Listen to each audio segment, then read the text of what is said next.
Hola a todos y bienvenidos a Factor Sorpresa nuevamente. Durante la administración Trump, las aeronaves militares chinas también volaban de manera agresiva y provocativa en el espacio aéreo de Taiwán, pero nunca habían sido tan agresivas como en la actualidad.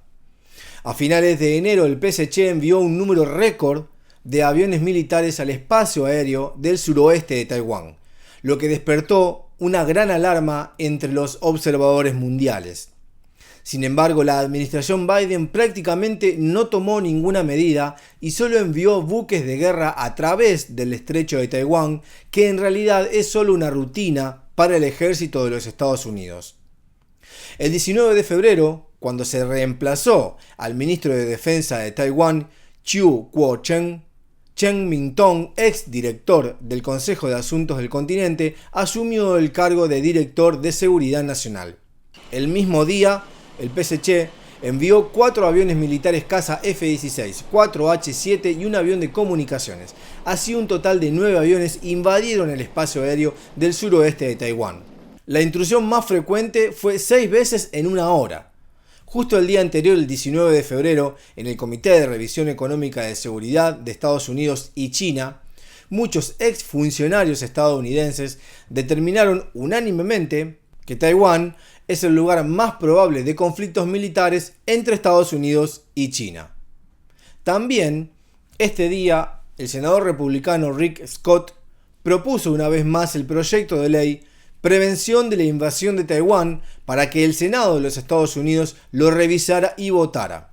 Los contenidos clave incluyen ayudar a Taiwán a contrarrestar la expansión del poder militar del Partido Comunista Chino, establecer una autorización limitada para que el presidente use la fuerza militar con el propósito específico de asegurar y proteger a Taiwán contra ataques armados. Planificación de una acción militar coordinada en caso de que un ataque a Taiwán por parte de China. Alentar al presidente de los Estados Unidos y Taiwán a reunirse en Taiwán. Dar la bienvenida al presidente de Taiwán al Congreso de los Estados Unidos y así sucesivamente. Estos contenidos asustarán a la facción panda procomunista en Washington. Con Biden en el control, el proyecto de ley difícilmente será apoyado por la Casa Blanca. Pero si Trump estuviera en el poder, este proyecto de ley podría ser aprobado. Esta es la amenaza actual que el PSC sigue planteando a Taiwán y ha despertado una gran preocupación en el gobierno y la oposición de Estados Unidos. En Myanmar, el PSC ha sido reconocido por el mundo exterior y es indudable que jugó un papel detrás del golpe. Este golpe, apoyado por el PSC, ha provocado la resistencia del pueblo birmano y muchos consideran a las empresas chinas locales como grupo del PSC. Algunas empresas chinas ya se han enfrentado a protestas en Myanmar. Las protestas en Myanmar contra el golpe de Estado son de muchos grupos sociales, desde la gente común hasta los funcionarios del ejército, la policía, y ahora hay noticias de que personas del rubro artístico se están uniendo. Sin embargo, es probable que la crisis política en Myanmar sea una de las medidas adoptadas por el PSC para expandir su influencia en el extranjero. Esta influencia representaría una amenaza para diferentes partes del mundo en el futuro. Encontramos que algunos medios taiwaneses de hoy, incluido Shin Media, han citado a una figura más controvertida, Kuo Wen-wi. En su discurso más reciente mencionó que la serie actual de hechos como el golpe de Estado en Myanmar son metas a alcanzar en el plan del PSC. Este plan se denomina Proyecto 13579, que significa 2017. Jiang Zemin originalmente quería que su hijo Jiang Mianheng heredara este Proyecto 13579, pero se dice que Jiang Mianheng tiene mala salud. Puede haber otras razones. Xi Jinping ahora lo está haciendo y la lucha interna actual es principalmente la facción de Jiang Zemin y la de Xi Jinping. Jiang es uno de los dictadores comunistas chinos más sangrientos de la historia del PSC y actualmente lidera una facción dentro que insisten en derrocar a Xi Jinping, así que pueden imaginar su naturaleza demoníaca. Trump hablará en la cumbre conservadora el 28 de este mes. Los medios estadounidenses informaron que volverá a demostrar en este discurso que es el líder absoluto del Partido Republicano y declarará a la gente que puede convertirse en el nominado presidencial en 2024. En su discurso del 28 de este mes, Trump podría anunciar que muchas de sus predicciones sobre Biden se han cumplido. La administración Biden será criticada públicamente y esto podría transmitir a la gente la sensación similar a la elección de 2016. Formulará la próxima acción política en Sea Lake Manor en Florida esta semana. Para las próximas elecciones de mitad en término de 2022, su comité de acción política Save America ya tiene $75 millones en la mano y los usará. Apoyará a los candidatos republicanos que lo han apoyado a él y también establecerá una agencia especial para filtrar a los falsos republicanos y respaldar a los verdaderos y confiables. El representante de Florida, Matt Gaetz, reveló en una entrevista el día 21 que todavía hay muchos republicanos establecidos en el Congreso. Ellos realmente representan a la opinión pública. Esos republicanos establecidos tienen muchos problemas con el Partido Demócrata.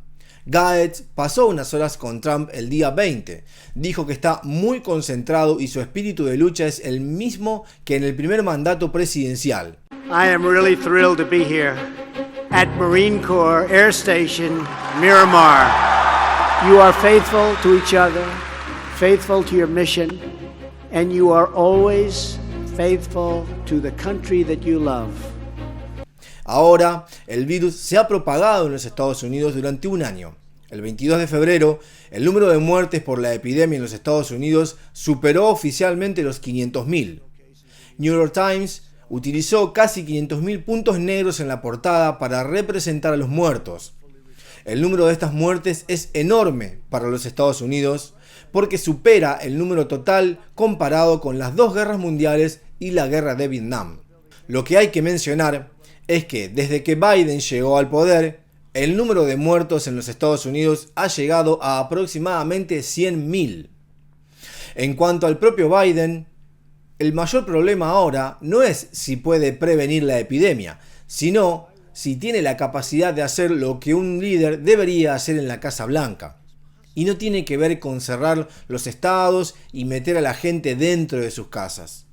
En diciembre del 2020 se le preguntó en una entrevista qué haría si tenía un desacuerdo con Kamala Harris, a lo que respondió a modo de broma: si tengo un desacuerdo fundamental con ella, me reportaré enfermo y renunciaré inmediatamente. En la Casa Blanca, Harris pasa varias horas con Biden todos los días. Si hay varias reuniones, Harris lleva a Biden a un lado y habla a solas con él antes y después de la reunión. Hasta hace poco los informes revelaban que Harris había llamado directamente a líderes extranjeros, incluido el presidente de Francia y el primer ministro de Canadá, lo que debería haber sido obra del presidente, especialmente en los primeros días de asumir el cargo. En la actualidad, se acaba de informar que se espera que Biden se reúna con el primer ministro canadiense Trudeau el próximo martes. Por supuesto, esta no es una reunión cara a cara, sino por videoconferencia. Biden siempre se esconde detrás de la cámara, confiando en películas y efectos especiales para gobernar el país, en lugar de presentarse con personas reales y contactar a la gente y a los líderes internacionales. Alguien bromeó diciendo en estos casos, Biden podría encontrar un suplente para actuar frente a la cámara. El 22 de febrero, la Corte Suprema de los Estados Unidos tomó 7 decisiones consecutivas sobre Trump, 6 de las cuales fueron para desestimar el litigio del campo de Trump con respecto a las elecciones del 2020. Y la otra fue que la Corte Suprema rechazó los reclamos de Trump contra individuos y empresas, solicitud de impuestos y exención de registros financieros. Esto significa que Trump y su empresa están sujetos a una investigación continua por parte del fiscal del distrito de Manhattan, Cyrus Vance.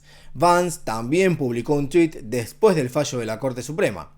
El trabajo continúa. Trump rápidamente emitió un comunicado criticando a Vance. que la investigación de los registros financieros es la continuación de la peor caza de brujas en la historia de los Estados Unidos. El senador republicano Graham fue uno de ellos. No apoyó a Trump durante las elecciones generales de 2016.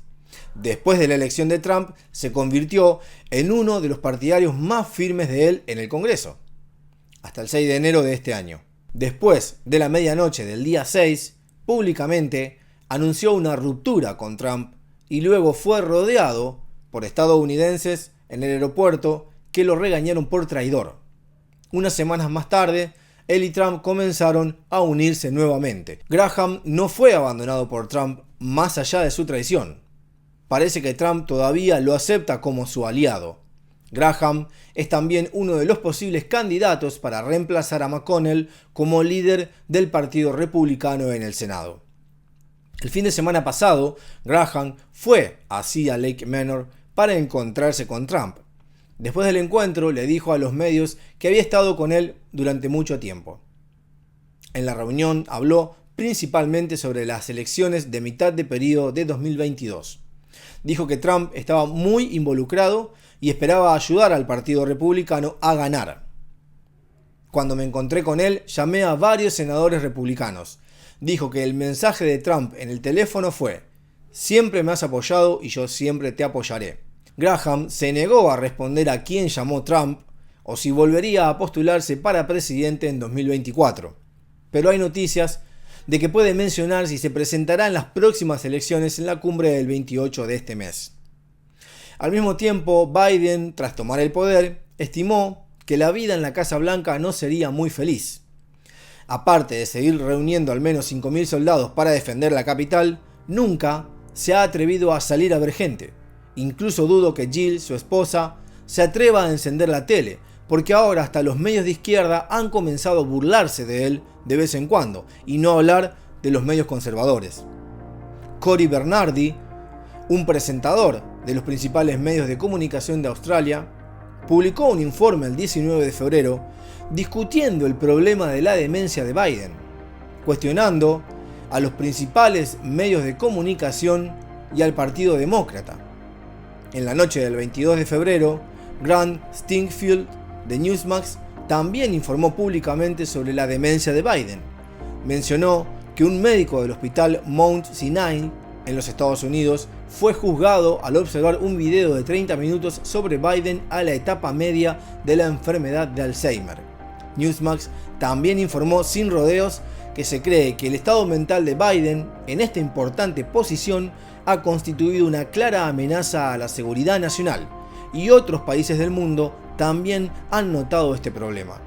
Pompeo y Yuma Ochun se han unido al Hudson Institute, un conocido grupo de expertos en Washington cuyo foco principal de investigación es el régimen comunista chino. El ex secretario junto con su asesor publicaron conjuntamente un artículo en el Wall Street Journal el día 23 exponiendo la obsesión del PSC con la investigación del virus. En 2019 hubo problemas para lidiar con el virus y el mundo pagó un alto precio. Dijeron que una gran cantidad de evidencia indirecta probada arroja que la fuente de la epidemia era el Instituto de Virología de Wuhan. Ya en 2018 el Departamento de Estado de Estados Unidos había recibido 2 telegramas de advertencia sobre el Instituto del Virus de Wuhan, señalando el SARS-CoV-2, un nuevo coronavirus, diciendo que los receptores AC2 podían eventualmente conducir la transmisión de persona a persona. Más tarde el artículo decía que después de que aparecieron estas señales de advertencia, hubo evidencia de que el Instituto de Virología de Wuhan también vendía animales de laboratorio en el mercado, lo que demuestra que el instituto tenía muchas lagunas en su seguridad. Además, confirmaron que en el otoño de 2019 las personas sufrían enfermedades misteriosas. El PSC admitió que estaba desarrollando armas biológicas y químicas. El Instituto del Virus de Wuhan fue uno de los sitios de investigación. Después del brote, el ejército del PSC envió personal para hacerse cargo. Xi Jinping solicitó públicamente la nueva ley de bioseguridad para encontrar lecciones de las fallas y lagunas. Sin embargo, Beijing no quiere dar a conocer al mundo la verdad sobre la propagación del virus. Señalaron en el artículo que el mundo entero debe responsabilizar al PSC y castigar a Beijing. Además de esto, Pompeo ha instado repetidamente a Biden que debe ser duro con el PSC, pero como todos saben, Biden no ha demostrado eso. De hecho, la propia salud de Biden en estos momentos puede incluso dificultar el manejo del propio país que está liderando. El 23 de febrero, la revista estadounidense Politics reveló que 36 demócratas en la Cámara de Representantes escribieron una carta conjunta pidiendo a Biden que se rindiera. El poder presidencial tiene el control total de las armas nucleares de Estados Unidos. En la superficie le están diciendo que quieren cambiar la estructura del poder para controlar las armas nucleares para que ninguna persona tenga el botón nuclear. Sin embargo, puede haber dos razones subyacentes para esto. Primero, los demócratas comenzaron a separar poderes de Biden. Segundo, estos demócratas también sintieron que el problema de Alzheimer de Biden no es el más adecuado para que se hiciera cargo del programa nuclear de Estados Unidos. Numerosos informes han cuestionado que la salud de Biden no es apta para la presidencia. Sin duda, es una marioneta manipulada por viejas fuerzas de izquierda y lo están utilizando para implementar políticas comunistas. Anteriormente, Biden ordenó el congelamiento de la política fronteriza de Estados Unidos para deportar inmigrantes ilegales. Esta orden fue objeto de una gran reacción. El 23 de febrero, el juez Deb Tipton, en respuesta a la solicitud de la demanda de Texas, dictaminó congelar la orden ejecutiva de Biden. Esta fue congelada indefinidamente. Los conservadores aplaudieron la decisión. El juez Tipton es uno de los muchos jueces federales nombrados por Trump. Parece ser mucho mejor que los de la Corte Suprema. Según la noticia en Twitter, el académico chino-estadounidense de Harvard, Tao Rai, el último juez designado por Trump en su primer mandato, Barrett, tiene información privilegiada desconocida por muchos. En ese momento, la primera opción de Trump no era Barrett, a quien le gusta seguir a la multitud. Era Bárbara Lagoa, una juez cubana-americana con gran determinación. Pero el líder republicano del Senado, McConnell, llamó directamente a Trump y le pidió que nominara a Barrett. Otros que también persuadieron a Trump para elegir a Barrett fueron Pence y el abogado de la Casa Blanca, Pat Cipollone. Ellos le dijeron a Trump que el tiempo apremia y que necesitaban atender a McConnell y obtener el apoyo del Partido Republicano en el Senado. Incluso no permitieron que Trump entrevistara a otros candidatos, convirtiendo a Barrett en la única candidata en ese momento. Cuando Barrett fue nombrada públicamente por Trump, el establishment del Partido Republicano en realidad engañó a sus votantes. No fue hasta después de las elecciones que supieron quién era Barrett. En China continental, Xi Jinping sueña con el emperador Qianqiu y emprendiendo el camino de violencia militar. En la actualidad, Xi Jinping celebró oficialmente la llamada Conferencia para el Alivio de la Pobreza en Beijing el 25 de febrero. Las autoridades de Xi Jinping anunciaron que el PSC completó la tarea de eliminar la pobreza absoluta, diciendo que bajo los estándares actuales casi 100 millones de habitantes rurales han salido de la pobreza. Sin embargo, el economista chino Hu Jintao dijo recientemente en una entrevista que, según la línea de pobreza internacional establecida por las Naciones Unidas o el Banco Mundial, todavía hay cientos de millones de personas pobres en China. El PSC se basa en dos grandes cosas: mentira y violencia. Y tarde o temprano todo será evidenciado. Crimen y castigo se leerá en su epitafio. A principios del año pasado, el incidente del trueno en el primer mes se produjo en China en un momento muy tenso en el que el virus del Partido Comunista Chino estaba haciendo estragos. Como dice el refrán chino, el trueno en el primer mes es un montón de huesos. Otro internauta subió una escena de tormentas eléctricas en Kaifeng, Henan, en un día nevado en el primer mes. Espero que, si el dicho es correcto, apunte al grupo malvado del PSG. Gracias y que tengan un excelente fin de semana.